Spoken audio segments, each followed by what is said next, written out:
ہمارے پاس جو علم کے ذرائع ہیں ان میں ایک ذریعہ کتاب ہے، سوشل میڈیا ہے، ٹیلی ویژن ہے، علماء کے بیانات ہیں، سوسائٹی سے بھی انسان بہت کچھ سیکھتا ہے۔ اللہ نے آدم علیہ السلام کو جو فضیلت دی فرشتوں پر، وہ علم کی وجہ سے دی۔ علم کا مطلب اردو میں ہوتا ہے جاننا، سیکھنا، معلومات میں اضافہ کرنا۔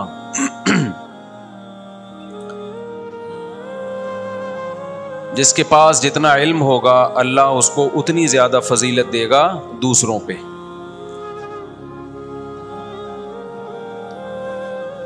پھر علم کی بھی دو قسمیں ہیں، ایک وہ علم جس کا کوئی فائدہ نہیں ہے، محلے پڑوس کی بلا وجہ کی خبریں، کس کی بیوی کیا کر رہی ہے، کس کی بیٹی کا کس سے چکر چل رہا ہے، کون جیت رہا ہے میچ، کون ہار رہا ہے، یہ وہ نالج ہے۔ گٹکا کہاں سے ملے گا، یہ بھی ایک نالج ہے نا، گٹکا کہاں سے ملے گا، یہ بھی کیا ایک نالج ہے۔ تو یہ وہ علم ہے جس کا کوئی فائدہ نہیں ہے، ٹائم ویسٹنگ ہے، بلکہ نقصان بھی ہے۔ بعض علوم تو ایسے ہیں جن کو سیکھنے سے نقصان ہوگا۔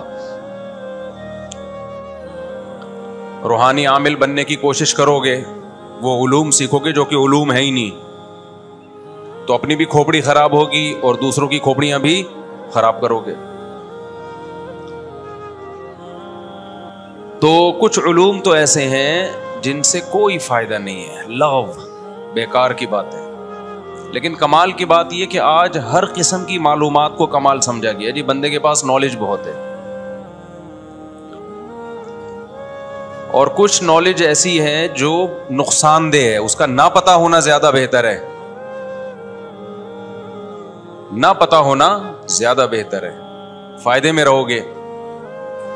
چرس کہاں ملتی ہے، ہیروئن کہاں ملتی ہے، چرس پینے کے بعد کیا ہوتا ہے، یہ نالج الحمدللہ ہمیں اور آپ کو نہیں ہے۔ نہ ہی پتہ ہو تو اچھا ہے۔ شراب کا ذائقہ کیسا ہے، یہاں لوگوں کو نہیں پتہ ہوگا، الحمدللہ ہمارے یہاں، میری تو خیال یہی ہے کہ نہیں پیتے الحمدللہ۔ کچھ نالج ایسی ہے جو انسان کے لیے انتہائی ضروری ہے۔ اب ہمارے ہاں مسئلہ یہ ہے کہ ہر آدمی کو سب کچھ جاننے کا شوق ہے۔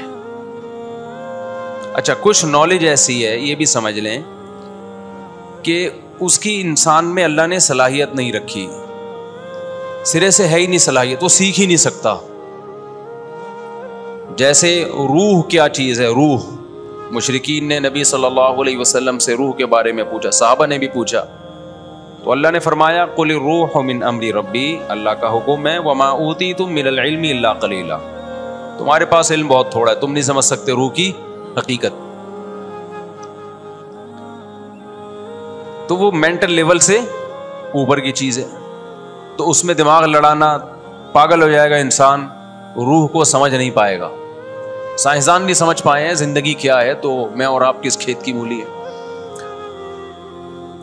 اچھا، کچھ نالج ایسی ہوتی ہیں جو انسان سیکھ تو سکتا ہے، لیکن اس نالج کو حاصل کرنے کے لیے پہلے ایک خاص نوعیت کی استعداد اور صلاحیت کا پیدا ہونا ضروری ہے۔ جس میں وہ صلاحیت ہوگی اس کو وہ باتیں سمجھ میں آئیں گی، جس میں وہ صلاحیت نہیں ہوگی اس کو وہ باتیں سمجھ میں نہیں آئیں گی۔ اب مثال کے طور پر میڈیکل سائنس کا علم ہے، آپ MBBS کرتے ہیں، آپ ہاؤس جاب کرتے ہیں، خاص مقام تک آپ پڑھتے ہیں، پھر اگر آپ پیناڈول کو سمجھنے کی کوشش کرتے ہیں کہ یہ کیسے درد کو ٹھیک کرتی ہے، تو شاید آپ کی سمجھ میں آ جائے۔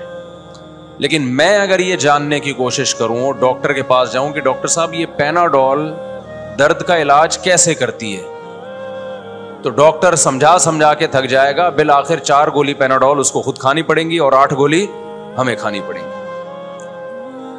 وجہ کیا ہے کہ ایک پروسیس سے گزرنے کے بعد آپ اس قابل ہوں گے کہ آپ میڈیکل سائنس کی ٹرمز کو سمجھیں اور ان چیزوں کو سمجھیں کہ یہ کیسے علاج کرتی ہے۔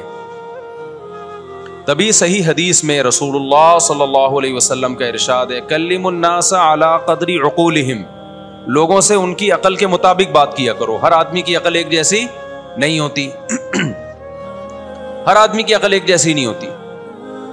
ہمارے ایک دوست کے پاس ایک غیر مسلم آیا, وہ اس غیر مسلم کو بتانے لگے اسلام میں 4 شادیاں ہیں. میں نے ان سے کہا یہاں توحید کی بات کرتے, ابھی 4 تک تو مسلمانوں کی سمجھ میں نہیں آ رہا, اس کی سمجھ میں کہاں سے آئے گا جو ایک شادی کا قائل بھی نہیں ہے. وہ اپنی گرل فرینڈ کے ساتھ گھوم رہا ہوگا کہیں, یا 55-60 سال میں اس نے کہیں شادی کی ہوگی. یہ بالکل ایسے جیسے گورے ہمیں بتا رہے ہیں کہ بچوں کی تربیت کیسے کی جاتی ہے. ان کے تو بچے ہوتے ہی نہیں بھائی. بچوں کی تربیت یہ گوروں کے مینٹل لیول سے اوپر کی چیزیں ہیں, ان کا باپ بھی نہیں کر سکتا تربیت. اور ہمارے ہاں ماہر نفسیات وہاں پڑھ کے آ رہے ہیں بچوں کی نفسیات, کہ بچوں کو کیسے ٹریٹ کیا جائے گا. مولویوں سے پوچھو بچوں کی کیسے تربیت ہوتی ہے, پڑھے لکھے مولویوں سے. ہر مولوی بھی بعض تو درندوں کی طرح کوٹتے پیٹتے ہیں گاؤں دیہاتوں میں, قاریوں سے اللہ بچائے. تو وہ تو برباد کر دیتے ہیں بچوں کی زندگیاں, مار پیٹ کے بد اخلاق بنا دیتے ہیں ان کو.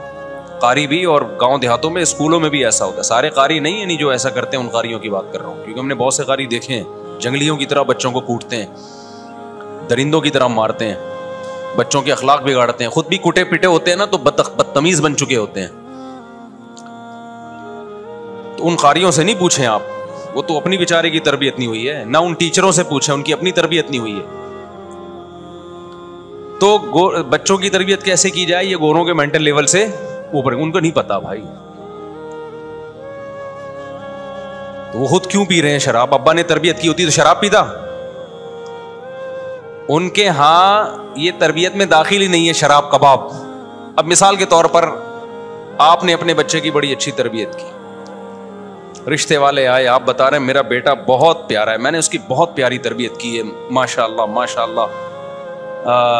اچھا وہ انکل آپ کا بیٹا گیا کہاں ہے؟ بیٹا وہ پینے کے لیے گیا, نائٹ کلب. رات آیا تھا نا, پی کے زیادہ پی لی تھی, ابھی پڑا ہوا ہے, دوپہر 1 بجے اٹھے گا. بولے گا یار آپ نے تربیت کی ہے.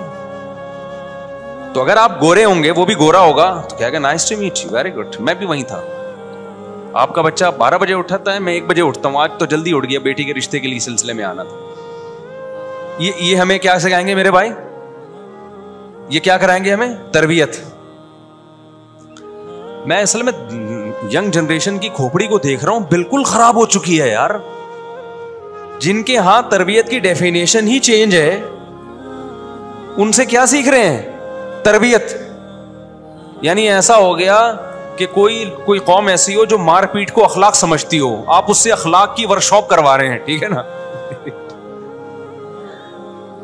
تو ایسے ہی کوئی قوم شراب, کباب, زنا, ہومو سیکشولیٹی, لڑکوں سے الگ بدفعلی, لڑکیوں سے لگی ہوئی ہوں, ایک پوری زندگی میں 20 گرل فرینڈیں بنا کے 50 سال کی عمر میں شادی کر رہے ہیں, بوڑھے ماں باپ اولڈ ہاؤس میں جمع کرا رہے ہیں. ہم ان سے کیا سیکھ رہے ہیں؟ تربیت. کچھ اور لطیفہ سنا دیا کرو خدا کے لیے, خدا کے لیے. لطیفے بہت ہیں یوٹیوب پہ, پرینک دیکھ لیا کرو, یہ لطیفے ہمارے سامنے مت سنایا کرو. 1-2 چیزیں ہیں, نائس ٹو میٹ یو اور اخلاق, جو میں بولتا رہتا ہوں. میرا ٹاپک نہیں ہے, میں تو بیچ میں درمیان میں ایک بات آ گئی, اور تھوڑا سا 3 پیس سوٹ, بغلے وہاں بھی صاف نہیں ہوتی, بہت کم لوگوں کی ہوتی ہیں, اندر سے وہ بھی میلے ہیں, اوپر سے فٹ فاٹ, nice to meet you, how. یا ہمارے یہاں یہ نہیں ہے. ہمارے یہاں تمیز سے چلو, کیا کر رہا ہے دیکھ نہیں رہا, اندھا ہے, ایسے ہوتا ہے. میں بتاتا ہوں نا, پنجاب میں میرے کسی نے بائک مار دی, مجھے ماری بھی خود ہے اور ڈانٹ بھی مجھے ہی رہا ہے. یہ گوروں کے یہاں نہیں ملے گا. وہ کہے گا سوری, اول تو بائک مارے گا نہیں, وہ ہمارے یہاں مارے گا بائک, اور پھر مجھے ہی کہہ رہا ہے اندھا ہے. پرانا واقعہ, اس وقت میں مشہور نہیں تھا, سڑک پہ جا رہا ہوں, پیچھے سے کسی نے بائک ماری مجھے, حالانکہ کنارے پر تھا, اور پیچھے اس کے خواتین بھی بیٹھی ہوئی ہیں بائک پہ اس کے ساتھ. تو خواتین کی وجہ سے آدمی اور تھوڑا خیال کر لیتا ہے, یار ایسے بائک ماری ہے. تو میں نے جب پیچھے مڑ کے دیکھا, انا ہے, ویگدا نہیں ہے, ہاں اگوں جا رہا ہے, پچھوں ویگدا ہی نہیں ہے. یہ لفظ مجھے وہاں سے یاد ہوا, اگوں جا رہا ہے, پچھوں ویکھدا ہی نہیں ہے. اردو میں تو آدمی لڑ بھی نہیں سکتا صحیح طریقے سے. میں اس کو کیا کہتا, لیڈیز کو بٹھا کے تم جا رہے ہو, میں تم سے کیا تمہیں سناؤں گا میں. اگوں اندھا ہے, اگوں ویکھدا ہے, پچھوں ویکھدا ہی نہیں ہے. مجھے یہ لفظ پنجابی کا وہاں سے یاد ہوا, میں نے رٹا لگایا, میں نے کہ اگوں ویکھدا ہے, پچھوں ویکھدا ہی نہیں ہے. میں نے رٹا لگا کے یاد کر لیا. لیکن میں کہتا ہوں جس نے مجھے ٹکر ماری تھی نا, وہ پھر بھی گوروں سے اخلاق میں اچھا تھا. جو 4 چیزیں ہیں تمیز یہ تو اسکولوں میں سیکھ ہی نہیں رہے تو گھر میں ہے. لیکن میرے بھائی وہ پھر بھی بہت ہے. وہ شراب نہیں پیتا, وہ کہیں اپنی بہن بیٹی کو لے جا رہا ہوگا کالج اسکول چھوڑنے جا رہا ہے, گورا لے کے جاتا ہے بھائی, اپنی بچی کو اسکول چھوڑنے جا رہا ہو اس بچی کے مستقبل کی خاطر. وہ کوئی اپنی بہن بیٹی ہوگی یا بیوی ہوگی, اس کو کہیں برگر کھلانے لے جا رہا ہوگا. جوان آدمی, انگریز بھی برگر کھلاتے اپنی بیوی کو 55 سال کی عمر میں. 40 45 30 سال میں وہ بیوی کی ٹینشن نہیں پالتا, اس کو پتا ہے یہ ٹینشن ہے. اور گرل فرینڈ پالتا ہے, اس کو بھی اپنے خرچے پہ برگر نہیں کھلاتا.